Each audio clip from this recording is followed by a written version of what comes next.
C'est une histoire que peu de gens connaissent. Notre histoire a été enterrée.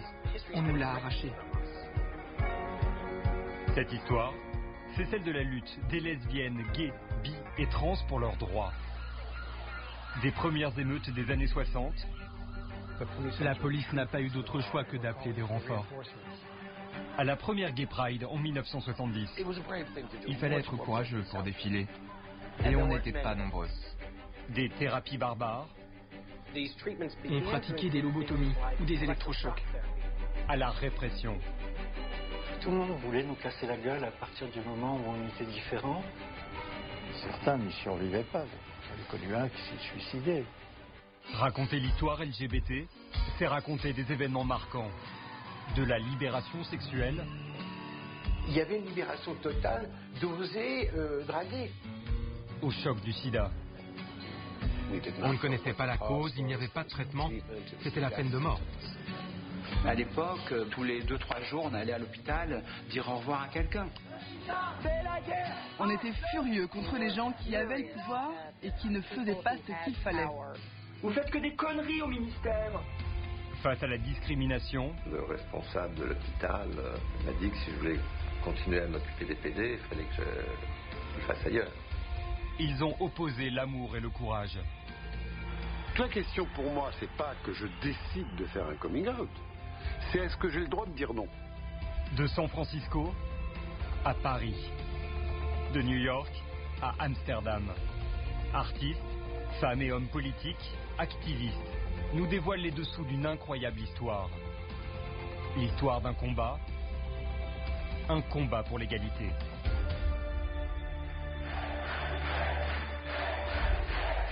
« 23 avril 2013 à Paris. Dans l'hémicycle de l'Assemblée nationale, les députés de la majorité exultent.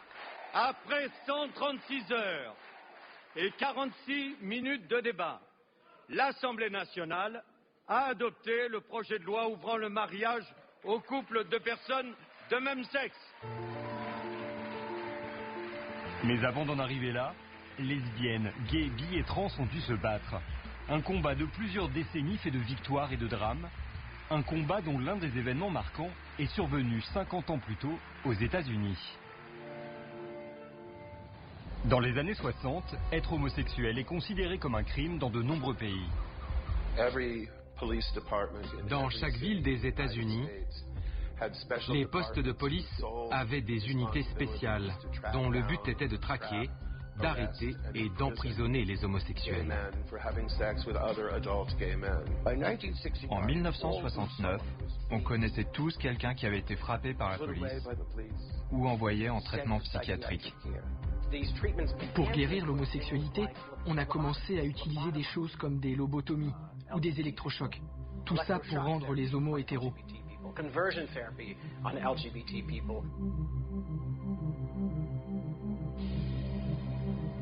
Rien n'a jamais fonctionné. Ça n'a jamais fonctionné. Certains bars officieusement gays existent, mais ils sont souvent la cible de la police. Les raids policiers dans les bars étaient habituels. Quand la police arrivait, les patrons allumaient les lumières. C'était des petites guirlandes, des guirlandes de Noël. Et quand elles s'allumaient, il fallait s'arrêter de danser. Arrêtez de danser.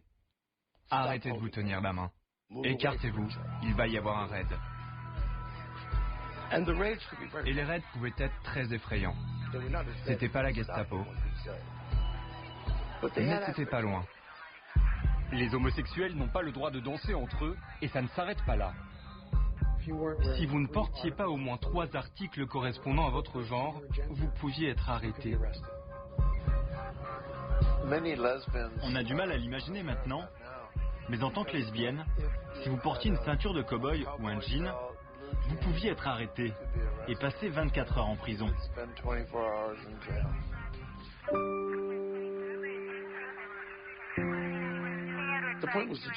Le but était de détruire nos vies. Ils voulaient nous intimider et nous tourner en ridicule.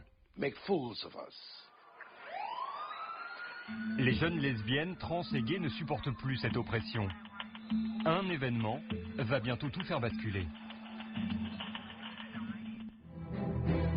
28 juin 1969. Martin Boyce, alors âgé de 18 ans, se rend dans l'un des rares bars gays de New York. C'était un week-end normal. J'allais au Stonewall. Le Stonewall en 69, c'est comme l'Arche de Noé, avec des gens très différents. Mais ce qui en fait un bar spécial, c'est aussi qu'on peut danser, même si c'est pas légal. Tout le monde venait là à un moment ou un autre. C'était sur la liste des endroits où aller. Et pourtant, le Stonewall n'a rien de glamour. Le Stonewall était un bar sale et sordide. Les boissons étaient chères et coupées à l'eau. C'était un vrai rade. C'était comme une décharge. Mais c'était à nous. Seulement, ce 28 juin n'est pas un jour comme un autre. Le bar est la cible d'un nouveau raid policier et très vite, la situation dégénère. Les policiers ont fait comme d'habitude, ils ont vérifié les identités et fait sortir les clients. Mais au lieu de partir, les gens sont restés. À cet instant, alors qu'un policier frappe une drag queen, la foule décide de riposter. Et c'est à ce moment-là que s'est produit, spontanément, l'étincelle de la libération et de la rébellion contre l'homophobie. La police n'a pas eu d'autre choix que de se réfugier dans le bar et d'appeler des renforts. Dehors, la colère de la foule grondait. La foule s'est écartée et on a vu le groupe d'intervention de la police de New York. Ils étaient entraînés pour affronter les Black Panthers ou les Kalachnikov. Et là, ils se sont retrouvés face à une bande de drag queens apeurées. Ils ne pouvaient pas croire qu'on les avait envoyés pour ça. On voulait leur donner un spectacle. Alors on s'est mis en ligne et en se tenant par les épaules, on a commencé à chanter ce morceau qui disait « On est les filles du village, on a les cheveux bouclés », en balançant nos jambes. Ils ne savaient pas quoi faire et à un moment, ils ont chargé pour nous disperser. Mais les émeutes ont continué. Ces émeutes vont se poursuivre pendant 3 jours. Pourtant, à cette époque, le nom de Stonewall n'est pas encore devenu un symbole. C'est un an plus tard que tout va changer. Car en juin 1970, les associations créent ce qui deviendra la toute première Gay Pride de l'histoire. Les gens qui ont organisé la première Gay Pride en 70 ont appelé les autres associations gays du pays. Et ils ont dit qu'il fallait marquer le premier anniversaire des émeutes de Stonewall avec une marche de protestation. Et qu'il faudrait recommencer chaque année. Ils ne savaient peut-être pas qu'ils étaient en train de faire passer le nom Stonewall à la postérité. Pourtant, ce jour-là, il faut surmonter le regard des autres et la peur d'être agressé. Il fallait être courageux pour défiler. Et on n'était pas nombreux. On était juste une file de gays, en train de marcher sur la 6e avenue, avec des gens autour qui nous regardaient avec stupéfaction.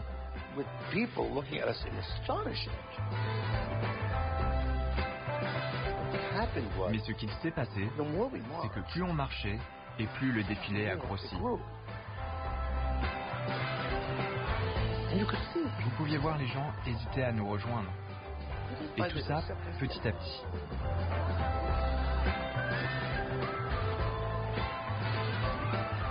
À New York, lesbiennes, gays, bi et trans commencent à marcher avec fierté. Mais c'est loin d'être le cas partout.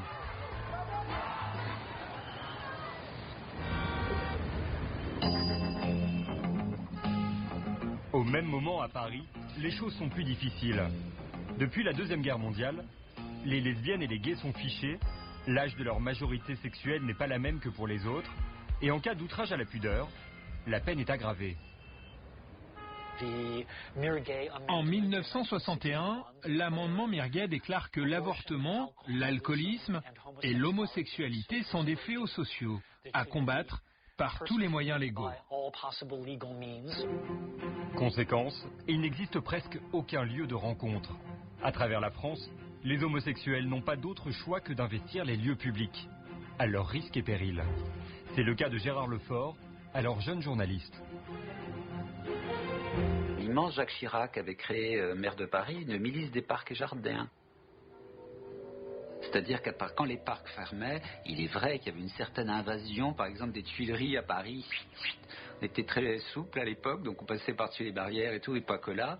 Et cette brigade, c'était là pour contrôler les identités et veiller à l'ordre public et pour la sécurité des parcs. Pas du tout, c'était pour casser du PD. J'en ai fait les frais. C'était un peu comme ce qui se passait aux États-Unis ou dans tous les autres pays, avec des descentes de flics, des contrôles. On n'était jamais tranquille, on était vraiment un peu comme des biches. Tout le monde voulait nous casser la gueule à partir du moment où on était différents. Obligés de se cacher, victimes d'injustice, excédés, à leur tour, les homosexuels de France vont bientôt se révolter. 10 mars 1971, salle Pleyel à Paris. Comme chaque jour, Ménie Grégoire évoque à la radio les problèmes de cœur des auditeurs. C'est Ménie Grégoire qui vous dit bonjour à tous. Vous entendez la salle Pleyel remplie à craquer. Mais aujourd'hui, le thème ne plaît pas du tout à de jeunes lesbiennes et gays. Cette émission, RTL, on fait la publicité depuis quelques jours en disant que ce sera une émission consacrée à l'homosexualité, ce douloureux problème. Des militantes lesbiennes ont secrètement décidé de se mobiliser pour interrompre cette émission qu'elles jugent conservatrice. Marie-Jo Bonnet en fait partie. Pour elle, à l'époque, il faut bousculer les esprits. On était des révolutionnaires, on allait changer la société. Et ce jour-là, pour eux, le discours de l'émission est insupportable. Des homosexuels garçons, jeunes, me disent qu'ils sont malheureux la plupart du temps jusqu'à l'envie de suicide et que cette découverte est un drame. Cette souffrance-là, on ne peut pas. Et tout à coup, Plus de votre souffrance. Oui, écoutez, alors là, je dis qu'il y a une chose tout à fait extraordinaire qui se passe, puisque la foule a envahi la tribune. Nous ne souffrons pas, liberté, liberté. Et alors, tout le monde s'est élevé, a envahi la scène. Vous voyez, non mais c'était extraordinaire. Des homosexuels de tout ordre, hommes et femmes. La liberté pour nous. Aussitôt, l'émission est interrompue et la salle évacuée. Dehors, le groupe de femmes et les quelques hommes qui les accompagnent immortalisent leur victoire. On avait gagné. On a gagné. Je dirais, elle a interrompu l'émission.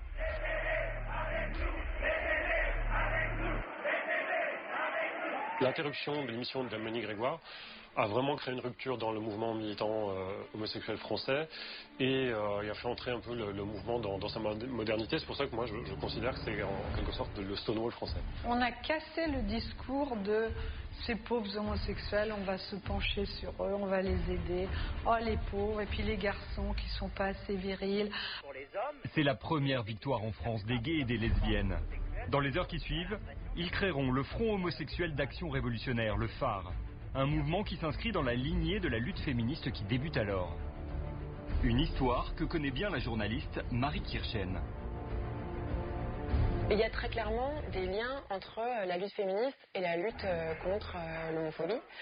C'est la lutte contre un modèle patriarcal en fait, et qui du coup va assimiler les hommes gays à un statut de femme. Enfin, on voit que dans les insultes, il y a beaucoup effectivement le fait de renvoyer un homme gay à la passivité, à la féminité. Le phare ne durera que quelques années, mais l'émancipation, elle, va se poursuivre. Les lesbiennes et les gays voulaient changer la société d'une manière radicale. L'un des moyens était la libération sexuelle. Malgré la répression, les années 70 sont synonymes de libération pour les lesbiennes et les gays. Une libération qui s'exprime avant tout par la sexualité. Un souvenir marquant pour Hervé Latapie. N'importe quel lieu, on arrivait à le transformer en lieu de drague. Par exemple, il y avait une publicité de la RATP pour la deuxième voiture. Le métro, c'est la deuxième voiture. Démarquez-vous, prenez la deuxième voiture. Eh bien nous, on avait lancé un slogan, on se retrouve dans la deuxième voiture. Et donc les homosexuels montaient dans le deuxième wagon du métro. Et là, comme ça, on savait qu'on allait se rencontrer. Il y avait une libération totale d'oser draguer. Donc fille, garçon, fille déjà. Tout le monde se mélangeait. Donc il y avait une libération sexuelle qui était géniale. Enfin, la société était vraiment la plus grande des partouzes que je connaisse à l'époque. C'était la partouze démocrate. Aux États-Unis aussi, un vent de libération souffle sur la sexualité. Jusqu'ici brimés, les jeunes LGBT commencent à faire la fête. Et les années 70 ont été un soulagement pour les gays, mais aussi pour les lesbiennes, qui ont ressenti la liberté de pouvoir s'assumer pleinement.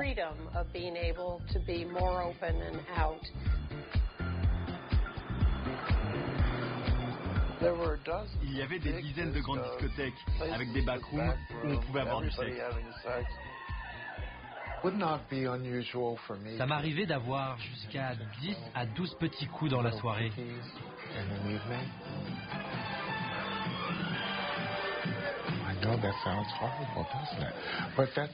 Oh mon Dieu, ça semble horrible, mais c'était comme ça à cette époque. Oh mon Dieu, c'est horrible, je n'en dirai pas plus. À cette époque, une ville dans le monde devient la capitale des homosexuels, San Francisco. Quand on a tous débarqué à San Francisco, c'était électrique, parce qu'on savait qu'on participait à quelque chose d'inédit. Les jeunes gens comme moi arrivaient chaque jour. C'est ce qu'on a appelé la grande migration gay. Et San Francisco a été reconnu nationalement et internationalement comme la capitale de l'homosexualité. Pour comprendre pourquoi San Francisco est si prisé par les gays, il faut remonter à la Seconde Guerre mondiale. À la fin de la guerre, on n'a plus besoin de tous les hommes, donc on lance une chasse aux sorcières contre les homosexuels, comme ça on n'a pas à leur payer de pension. Beaucoup de gays et lesbiennes ont été virés de l'armée à cause de leur orientation sexuelle, donc après ils ne pouvaient pas rentrer chez eux. San Francisco étant le port de débarquement de l'armée, la plupart des vétérans se retrouvent bloqués dans la ville, sans travail. À cette époque, San Francisco était en pleine crise industrielle, donc acheter un bar ou un restaurant ne coûtait pas grand-chose. Ce petit millier de personnes est donc resté sur place en ouvrant des petits commerces et ils étaient leurs propres patrons. Ils ont donc créé une espèce d'économie homosexuelle à San Francisco. C'est ainsi qu'est créé le district gay de Castro. Et pourtant, San Francisco n'est pas la seule ville au monde à voir naître son quartier homo.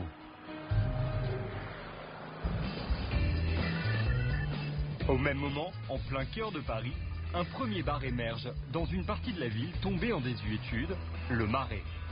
Et c'est une petite révolution. Premier bar gay du Marais, le village qui ouvre fin 78. Les consommations sont au prix normal, c'est ouvert toute la journée, il n'y a pas de rideau aux fenêtres, la porte est ouverte d'ailleurs et les clients sont sur le trottoir. Ça, c'est un symbole énorme, c'est-à-dire qu'on n'avait pas besoin de se cacher. À cette époque, de nombreux quartiers LGBT voient le jour à travers le monde. Le village à Montréal ou encore la Chueca à Madrid. Et partout, c'est la même fête. Une liberté, pantalon, satin rose, jaune, vert, toutes les couleurs. Enfin, la vie, la nuit, la fête des couleurs. Pourtant, de plus en plus, certains estiment que la fête ne suffit pas et qu'il faut aller plus loin. Il faut réclamer les mêmes droits que les autres citoyens. C'est le cas d'un homme en particulier. There is a law that says gay people cannot be married, but there is no law that says two human beings cannot love one another. Depuis quelques années, dans le quartier gay de Castro à San Francisco, un homme fait parler de lui. Il s'appelle Harvey Milk. Harvey Milk était un personnage fascinant. Il était de New York et il a déménagé à San Francisco en 1971. Harvey Milk a quitté ses boulots d'agent de change à New York et de producteur à Broadway et il est venu ici pour être gay. Il a lancé un petit magasin de photos qui ne rapportait pas beaucoup. Milk se fait connaître du public en 1977 en luttant publiquement contre une femme que tout le monde connaît alors aux États-Unis. Et pour cause, il la voit sans cesse à la télévision. Elle s'appelle Anita Bryant. Anita Bryant était une petite célébrité. Elle est devenue célèbre en faisant les pubs pour les producteurs d'Orange de Floride. Florida orange growers. My twins love 100% orange juice from Florida any time of day. It comes many ways and many brands. So wholesome, mothers can serve all they want for just pennies a glass. Elle était très lumineuse, mais elle était aussi membre de la droite chrétienne.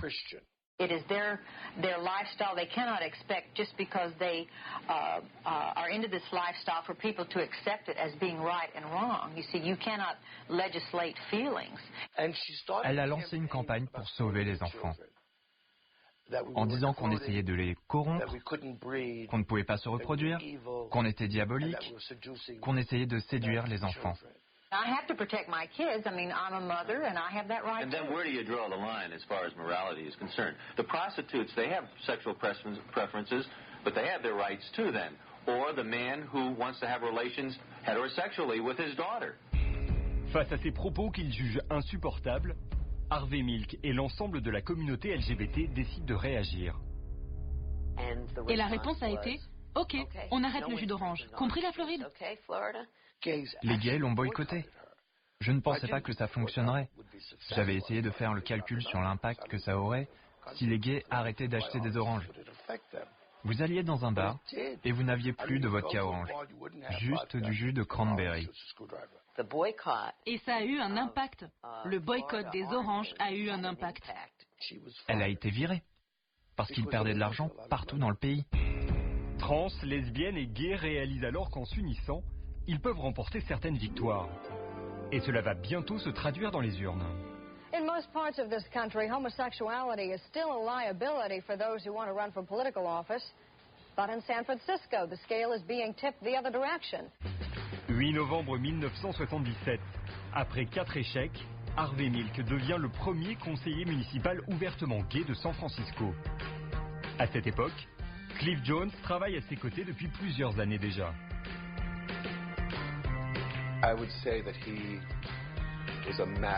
Il attirait les gens intelligents qui voulaient changer le monde. Il était concerné par tout ce qu'il faisait, même si c'était quelque chose d'ennuyeux, comme prévoir la pose d'un panneau stop. Et c'est également sous l'impulsion de Milk qu'est créé ce qui va devenir le symbole LGBT le plus connu au monde. Quand Harvey Milk a été élu, il a parlé à son ami Gilbert Baker, qui était drag queen et styliste. Et lui a dit, on a vraiment besoin d'un symbole. Et donc, Gilbert a réfléchi avec ses collègues et ses amis, et ils ont décidé que l'arc-en-ciel serait un bon symbole pour représenter la diversité. Et maintenant, c'est un symbole LGBT connu dans le monde entier. San Francisco semble alors être devenu un Eldorado pour les homosexuels. Pourtant, un événement tragique va bientôt ramener tout le monde à la réalité. Both Mayor Moscone and Supervisor Harvey Milk have been shot and killed. The suspect is Supervisor Dan White. 27 novembre 1978, près d'un an après son élection, Harvey Milk vient d'être abattu par un autre conseiller municipal. J'ai su qu'il était mort quand je l'ai vu. J'étais à Castro Street. Une femme m'a crié qu'elle avait entendu à la radio que le maire avait été assassiné. Donc j'ai pris un taxi vers l'hôtel de ville pour retrouver Harvey. J'ai marché dans le couloir. Je n'avais jamais vu un cadavre. Je n'avais jamais vu ce que provoquent les balles. C'était horrible. Je me suis dit que c'était fini. Tout ce qu'on avait accompli, tout ce qu'on avait rêvé, c'était fini.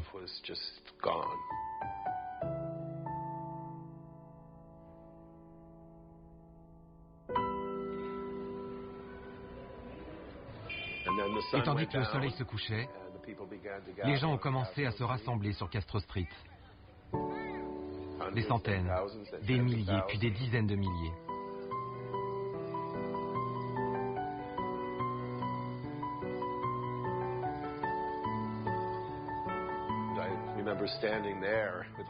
Je me souviens me tenir là, avec tous ces gens, gays ou hétéros. Et j'ai compris que j'avais tort. Ce n'était pas la fin de l'histoire, seulement le début.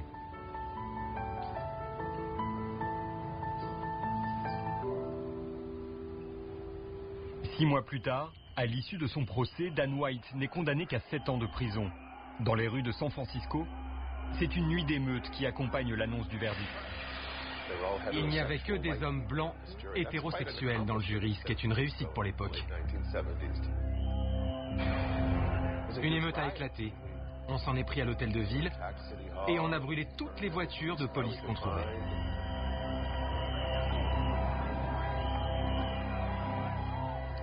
Il est devenu une légende. 3 ans plus tard, en France, c'est un autre homme politique qui va bouleverser la vie des lesbiennes et des gays. L'élection de Mitterrand, c'était un espoir total. C'est-à-dire que même s'il n'y avait pas eu vraiment de promesses, que notre vie allait changer. Et l'espoir de la communauté ne va pas être trahi. 1 an après l'élection de Mitterrand, s'ouvrent des débats parlementaires sur la dépénalisation de l'homosexualité. Des débats portés par un homme, Robert Badinter. Voir ce qu'était la France morale de cette époque-là, être condamné pour délit d'homosexualité, que ça figure, c'était terrible. Terrible. Le nouveau ministre de la Justice a été sensibilisé à la répression anti-homosexuelle lorsqu'il était avocat. Certains n'y survivaient pas. J'en ai connu un qui s'est suicidé.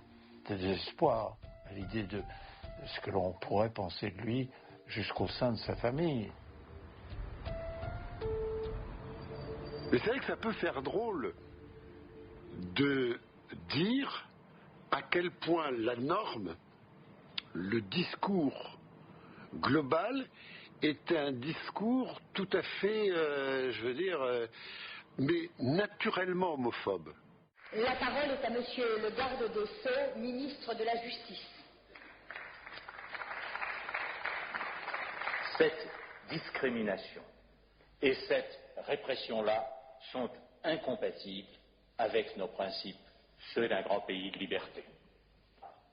Le moment est venu pour l'Assemblée d'en finir avec ces discriminations, comme avec toutes les autres, qui subsistent encore dans notre société, qu'elles sont indignes de la France.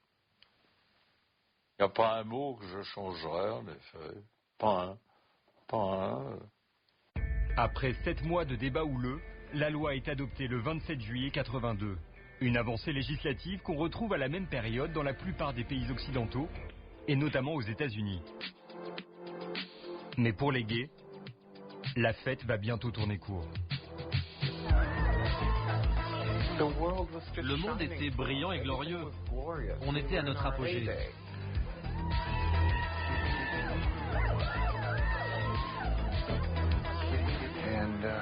Et en l'espace d'un instant, la vie a basculé.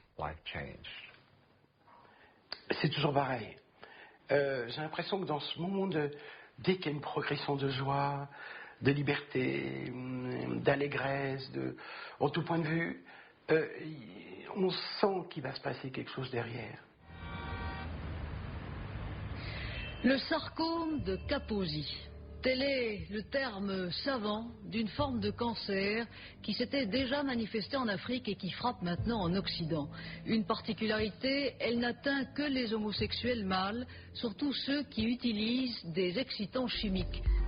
1983, 4 lettres pour une épidémie, SIDA. Depuis 2 ans, la maladie se propage à une vitesse effroyable. On ne connaissait pas la cause, il n'y avait pas de traitement, c'était la peine de mort. On ne pensait pas que ça allait être si important et que ça allait détruire toute une génération. Tout se casse la gueule, mais alors vraiment, d'emblée, il n'y a plus rien. La nuit commence à vraiment s'effondrer. En fin de compte, la Boudisco devient noire. Autant elle était étincelante, brillante, elle devient noire.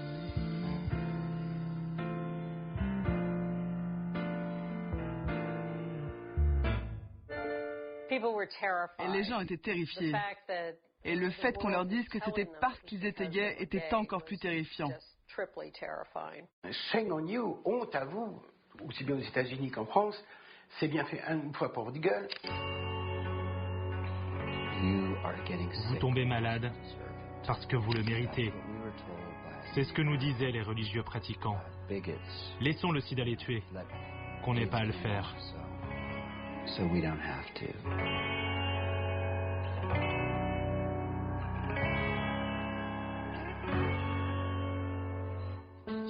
Willy Rosenbaum est le premier médecin en Europe à avoir été confronté à un patient malade du sida. Il a également dû faire face à l'homophobie. J'ai eu une population de gays et j'étais obligé de quitter l'hôpital Claude Bernard parce que le responsable de l'hôpital m'a dit que si je voulais continuer à m'occuper des PD, il fallait que je le fasse ailleurs.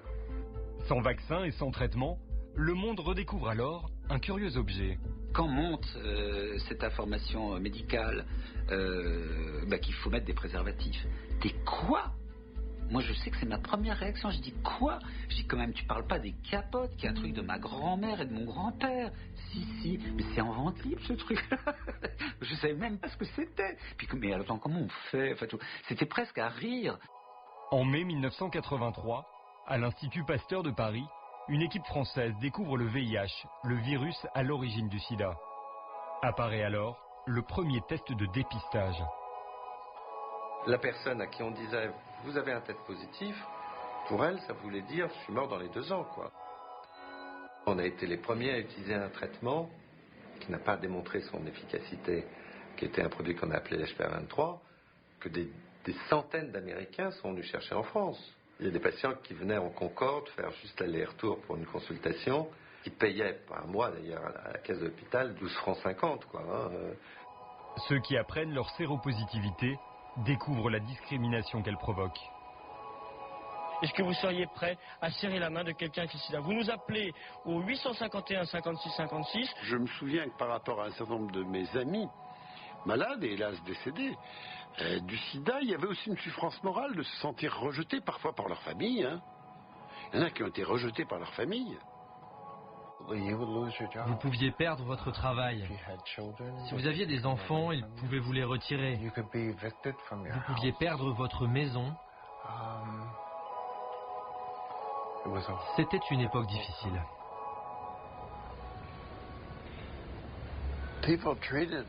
On me traitait en permanence comme si j'étais dangereux. Les gens ne me laissaient pas approcher leurs enfants. Vous voyez le genre.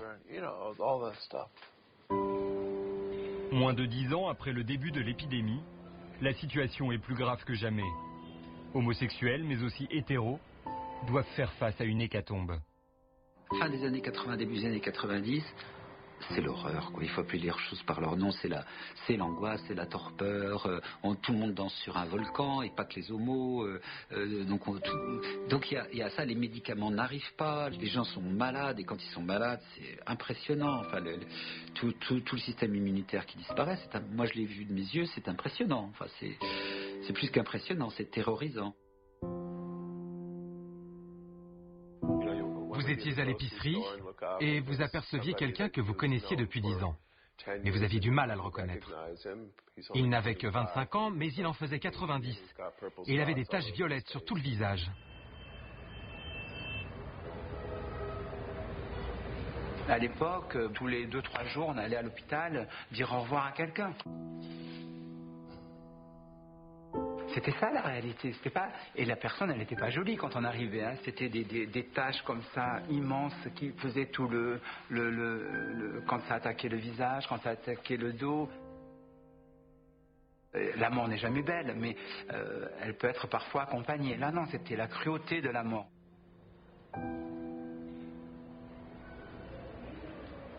Quand j'ai fêté c'était mes 21 ans ou comme ça, on était à peu près 24-25 à la maison. Et quelques années après, il y en a au moins plus de la moitié qui étaient morts, quoi. Donc c'était, voilà, on dit, moi mon grand-père c'était la guerre de 14, quoi. Nous c'est le sida. À la fin, 46 amis sont morts. 46. Le sida frappe tout le monde, et notamment des personnalités. C'était devenu impossible pour certaines personnes, des personnes connues, de rester dans le placard. C'est triste, mais les gens tombaient directement du placard dans leur tombe. Rock Hudson est peut-être l'un des plus connus. Il n'était pas à l'image que les gens se faisaient des homosexuels. C'était une grande star. Je pense que des millions de contaminés dans le monde, ça leur fait du bien. Ils se sentent moins seuls. Ils se disent, putain, une star. Même s'ils ne savent pas que c'était une grande star hollywoodienne, mais on leur dit que c'était en plus, une sorte de parangon de la virilité, etc., était gay et qui meurt et qu'il est malade du sida et qui va en mourir. Ça leur fait du bien, même si eux-mêmes vont crever quelques semaines plus tard. Mars 1987. Dans cet immeuble qui abrite le centre gay et lesbien de New York, plusieurs dizaines de malades et d'activistes décident de créer une association qui va bouleverser la lutte contre le sida. ACT UP. On était furieux contre les gens qui avaient le pouvoir et qui ne faisaient pas ce qu'il fallait. Anne Northrop est l'une des premières membres d'ACT UP. Donc notre idée était de les humilier publiquement pour que le monde entier sache ce qu'il se passait.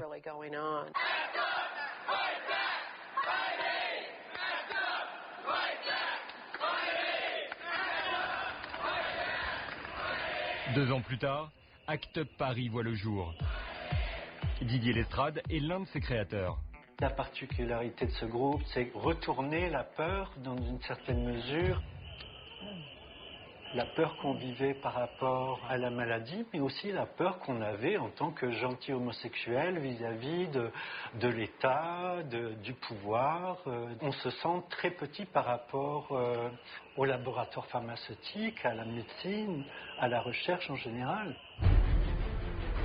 1er décembre 1993, journée mondiale de lutte contre le sida. À Paris, ACT UP s'est lancé dans une opération choc pour marquer les esprits. Recouvrir l'obélisque de la Concorde avec un préservatif géant.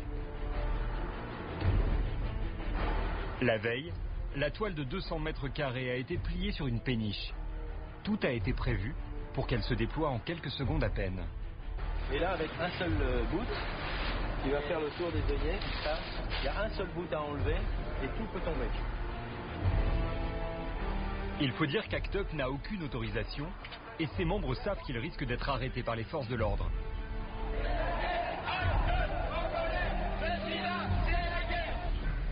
Au petit matin, l'opération Commando démarre.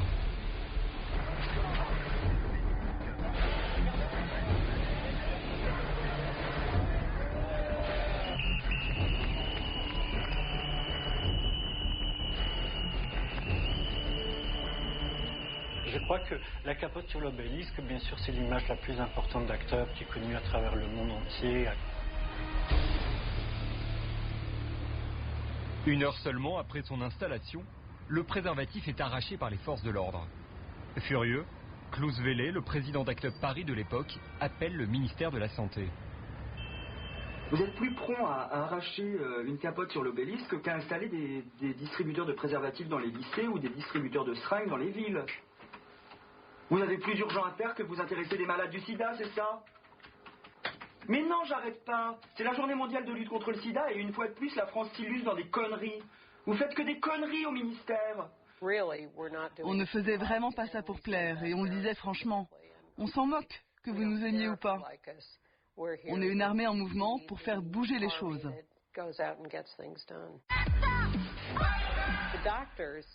Les médecins vous diront qu'on était plus intelligents qu'eux sur tous ces sujets. On étudiait si dur, on faisait des recherches. C'était vraiment nous les experts. 1996 marque un tournant dans l'histoire du sida. Cette année-là, l'espoir renaît avec l'apparition d'un nouveau traitement, les trithérapies. La vie des séropositifs est totalement bousculée. J'ai passé les 5 premières années à me préparer à mourir avec dignité. Mais après 10 ans, je me suis dit, merde, si ça se trouve, je ne vais pas mourir. Et après 5 ans de plus, je me suis dit, oh non, j'ai vraiment merdé. J'ai dépensé tout mon argent, ne me dites pas que je ne vais pas mourir. Au début des années 2000, on estime que plus de 22 millions de personnes ont déjà succombé des suites du sida. Durant cette période, les homosexuels auront été confrontés à un mouvement de solidarité sans précédent, notamment de la part des femmes. Le sida a permis aux lesbiennes et aux gays de se rassembler dans la lutte. Les lesbiennes ont commencé à prendre soin de nous, à prendre soin de leurs frères gays. Il y avait les Sœurs de sang, une association de lesbiennes dont le but était de donner leur sang au plus haut de l'épidémie, car les gays ne pouvaient plus le faire. Et plus globalement, c'est le regard de l'ensemble de la société qui va changer sur la communauté gay. Il y a eu une accélération temporelle dans les 30 dernières années en ce qui concerne l'égalité et la justice sociale. On le doit en grande partie à l'épidémie de sida. Les homosexuels ont été considérés comme des malades comme les autres d'abord, puis comme des individus comme les autres, et puis comme la maladie se transmettait aussi entre hétérosexuels. Donc aussi une idée d'égalité. La maladie du sida a permis au reste du pays de comprendre à quel point nous avions souffert. Et je crois qu'ils ont été touchés par cela. La dignité dont on fait preuve. À ce moment-là, les homosexuels si cruellement frappés a saisi l'opinion publique. On ne serait pas aussi avancé dans les droits aux États-Unis et dans le reste du monde s'il n'y avait pas eu la crise du sida. Et justement, ce sont bientôt de nouveaux droits que vont revendiquer les homosexuels.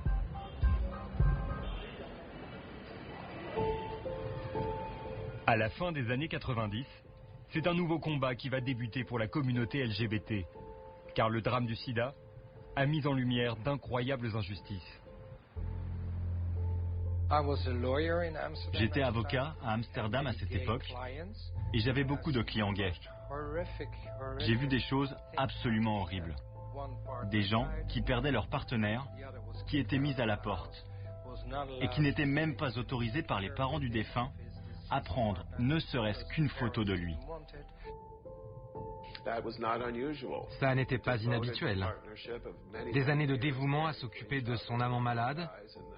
Celui-ci mourait et la famille biologique arrivait, vendait les meubles et jetait le compagnon à la rue. C'est ce qui est arrivé à mon ami Ken. Oui, j'ai littéralement tout perdu. Je suis passé d'une vie confortable à que dalle.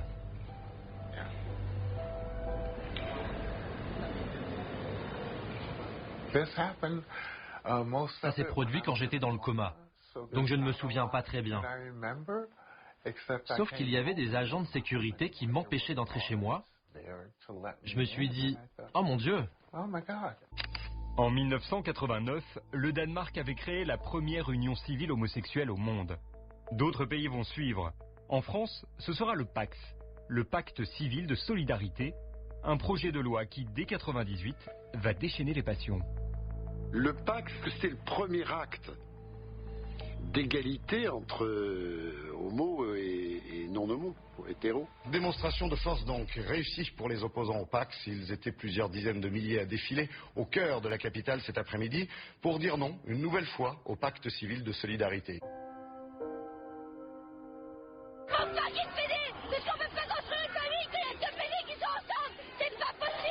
Je ne m'attendais absolument pas à cette violence. Je crois que personne ne s'attendait à cette violence. Il y a eu un emballement. À l'époque du PACS, Bertrand Delanoë est sénateur. Et surtout, il n'est pas encore ouvertement homosexuel. M6 fait une émission pendant le débat sur le PACS et il me demande si j'accepterais de témoigner. Donc la question pour moi, c'est pas que je décide de faire un coming out, c'est est-ce que j'ai le droit de dire non.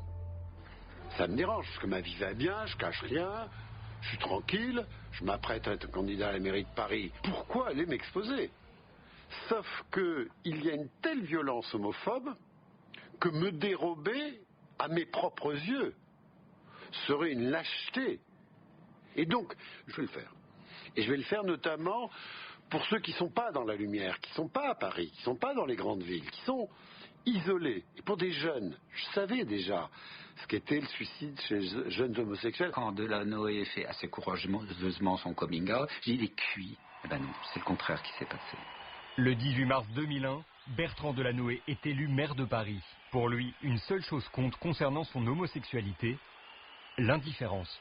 Ça m'a pas nui parce que les Parisiens ont réagi avec beaucoup d'intelligence et qui se sont dit on va pas l'élire ou pas l'élire parce qu'il est homo. On va voir ce qu'il a dans le ventre, ce qu'il a dans la tête et on va essayer de jauger qu'est-ce qu'il pourrait faire s'il était élu. Voilà. Je suis très heureux que les Parisiens aient donné une leçon de démocratie qui, c'est peut-être une des choses dont je suis le plus fier finalement. Pas qu'ils aient élu un maire homo, mais jamais dans la rue, sur les marchés, dans le métro, personne m'a dit c'est bien ou c'est mal parce que vous êtes homo. Ils pensaient que c'était bien ou que c'était mal, ils me disaient, mais pas parce que j'étais homo. Et c'est ça que je voulais. L'élection de Bertrand Delanoë est un symbole très important. Mais lesbiennes et gays ne comptent pas s'arrêter là.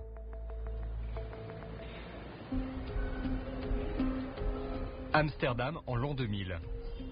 Un nouveau combat se profile pour la communauté LGBT. Un homme est à la manœuvre. Il s'appelle Boris Dietrich et il est considéré par beaucoup comme le père du mariage gay dans le monde. Mon idée de créer le mariage pour les couples de même sexe m'est venue en Afrique du Sud.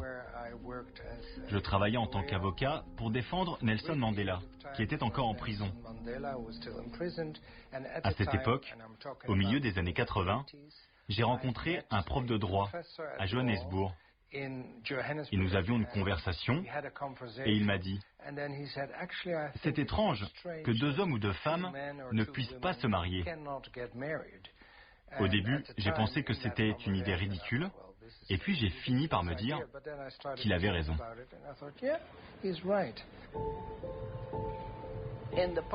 Dans les débats parlementaires, les plus dubitatifs disaient « Les Pays-Bas ne peuvent pas faire une chose pareille. On va être isolés. » Nulle part au monde, les couples gays ou lesbiens peuvent se marier. On va être les seuls. Et on va se moquer de nous. À l'époque, le rejet est fort de la part des opposants politiques, mais également à l'intérieur même de la communauté LGBT. J'ai reçu une lettre du mouvement LGBT hollandais et ils étaient contre le mariage et très énervés après moi. Ils me disaient « On a enfin un député ouvertement gay qui évoque nos droits.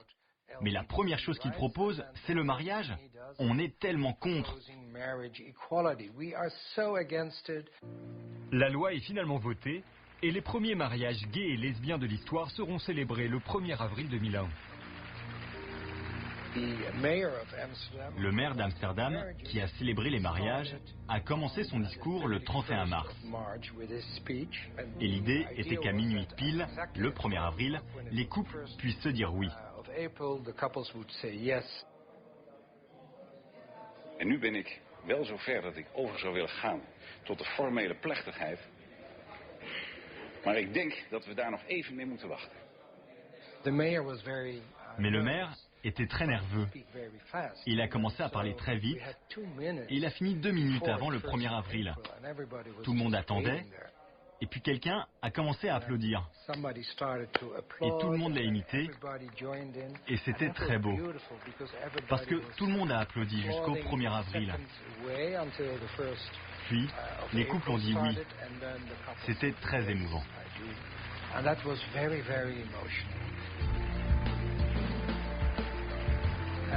Et petit à petit, d'autres pays nous ont suivis. Et c'est incroyable que ce qui a commencé ici aux Pays-Bas existe ailleurs. Et qu'1 milliard de personnes vivent dans des pays où le mariage est ouvert à tout le monde. Suivront notamment la Belgique en 2003 ou encore le Québec en 2004. Lorsque les débats s'ouvrent en France en 2013, une douzaine de pays a déjà ouvert le mariage aux couples de même sexe. Et pourtant, l'opposition est particulièrement virulente. Je pense que pour le mariage, en fait, on a aussi été surpris à nouveau alors qu'en fait, on l'avait déjà vu avant pour le Pax. Mais il y avait une espèce de naïveté à croire que finalement on avait évolué, que justement le Pax avait vraiment permis de rendre la question plus grand public. Première, deuxième, troisième génération, nous sommes tous les enfants d'hétéros. Les mariages commencent alors à être légalisés, certains sont même médiatisés. C'est le cas des noces du champion de plongeon britannique Tom Daley avec le scénariste oscarisé Dustin Lance-Black. Comme de plus en plus de personnalités depuis les années 2000, il décide de prouver ce qui devrait être une évidence. On peut être homosexuel et pleinement heureux. J'espère que des jeunes gens pourront se dire « Regarde, Lance fait des films gays, il écrit des livres gays, il s'engage politiquement et il va bien. C'est quelqu'un d'heureux. »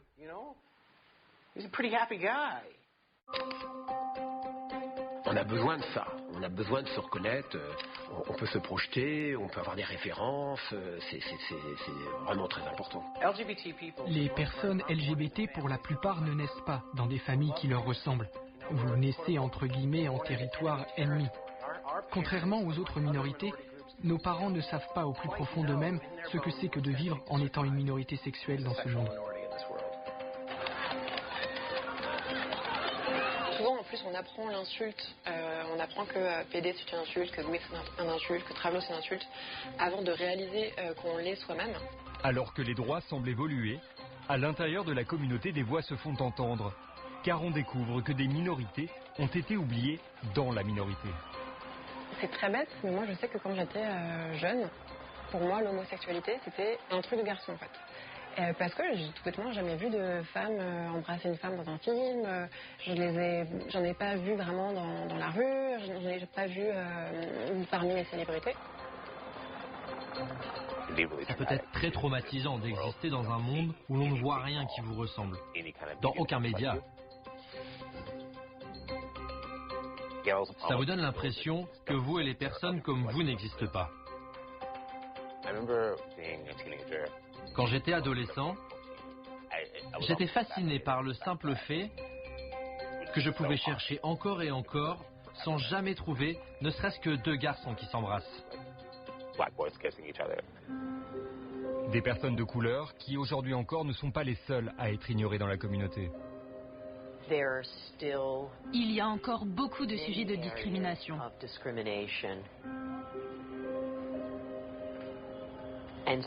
Personne ne parle du combat pour les droits des personnes trans.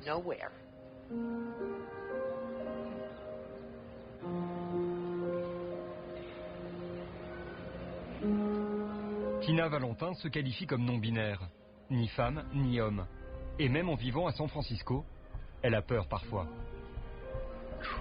Les trans, les genderqueer et les non-binaires sont tués à un taux très alarmant. Moi, quand je descends du bus, je dois faire attention à qui me suit ou qui je croise. Parfois, je dois même changer de trottoir.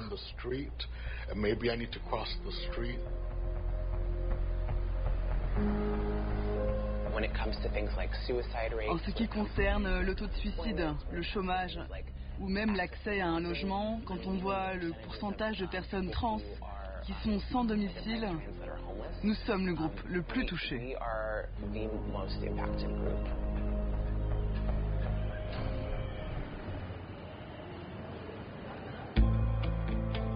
Un demi-siècle après les émeutes de Stonewall, beaucoup découvrent que rien n'est terminé.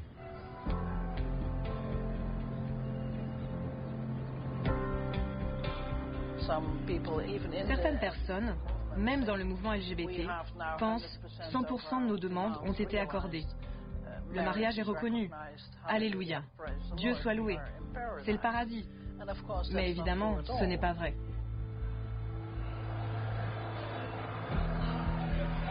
Dans certains pays, vous avez la peine de mort. La peine de mort. Je trouve que ici, militants à cause homosexuels s'en accommodent dans une certaine indifférence, loin. Ah oui, on est contre, on est contre. Et qu'est-ce qu'on fait? On manifeste, On défile dans les rues, non. On déplore, point. Parce que ici on a tout obtenu et que les autres, on n'y pense plus. Là, il y a une forme, je dirais, presque d'indifférence, d'égoïsme de nantis. Il y a aussi des nantis de la liberté. Il n'y a pas que des nantis de la richesse. À ce jour, l'homosexualité est encore considérée comme un crime dans 75 pays. 10 États appliquent la peine de mort, parfois la torture. Les droits des trans, gays, bi et lesbiennes sont presque partout dans le monde inférieurs aux droits des autres citoyens. Les LGBT-phobies sont en hausse. Et malgré les moyens de prévention et de traitement existants, les contaminations par le VIH se poursuivent, notamment dans les pays les plus pauvres. C'est un combat pour l'amour. C'est un combat pour l'égalité. C'est un combat qui continue.